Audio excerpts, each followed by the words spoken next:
So Art2Wear is a student organization that is led by the College of Design, and it produces an annual wearable art show each year. And Lydia used to be a designer for Art2Wear. Um, it's an organization that I heard about before my time at College of Design that I always found interesting. And then in my first year, I was able to participate through the freshman year experience paper project because we usually partnership with them. And then my junior year, I got to do a single look for the show, and that got me more interested in the whole production and invested. I wanted to see where it was going. So after that, I think it was the right decision for me to be one of the people leading it this year.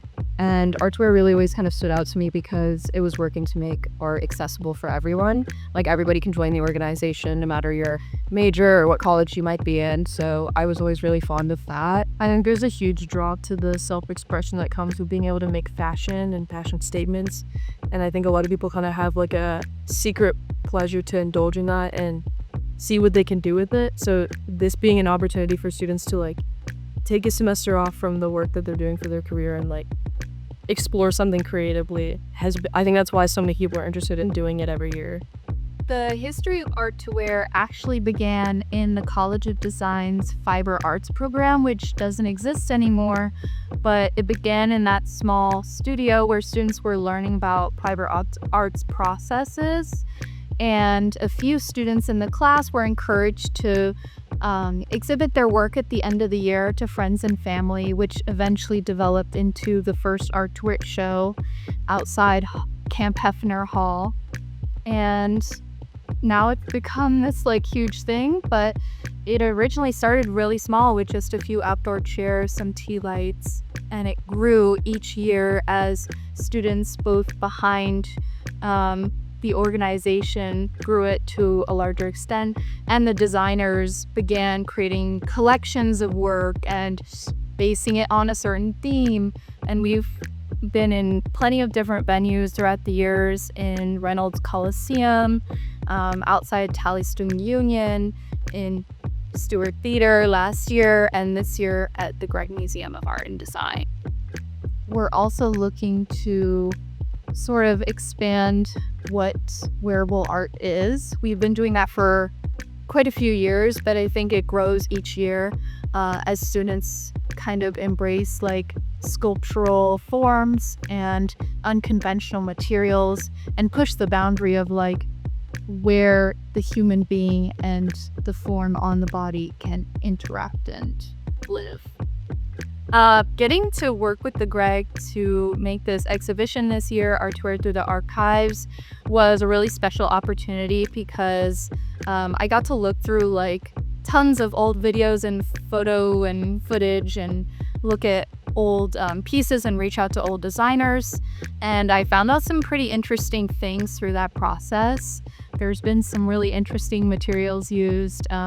One look one year had like a live fish attached to the bodice. Another year, a designer used actual roadkill that she treated and used the furs in her design. There's been really like large scale looks that used like an old tractor piece, and there's been also like smaller detail books that use like small plastic pieces and interesting stuff like that. I think was really fun to learn about.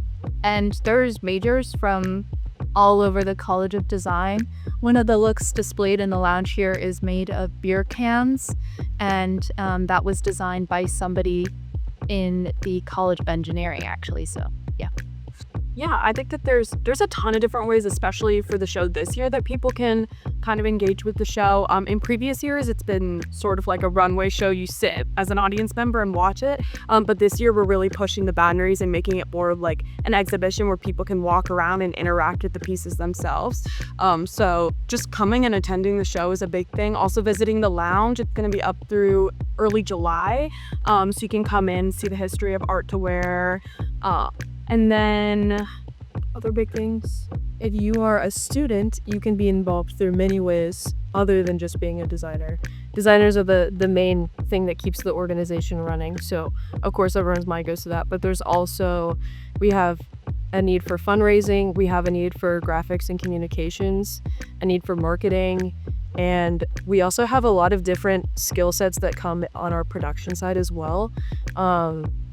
We have, especially this year, we've had people that are mixing music for us, editing videos for us, and we always need a lot of photographers. So there's a wide range of things that would be supported from students. And then also, just if you're a person and you're interested in helping out the club, obviously, yeah, coming to our events. And also, if you have any resources that you feel Art2Wear would benefit from, and that's something that you wanted to share with us, always feel free to reach out to the current leadership. The show for 2025 took life purely because of the partnership with the Greg.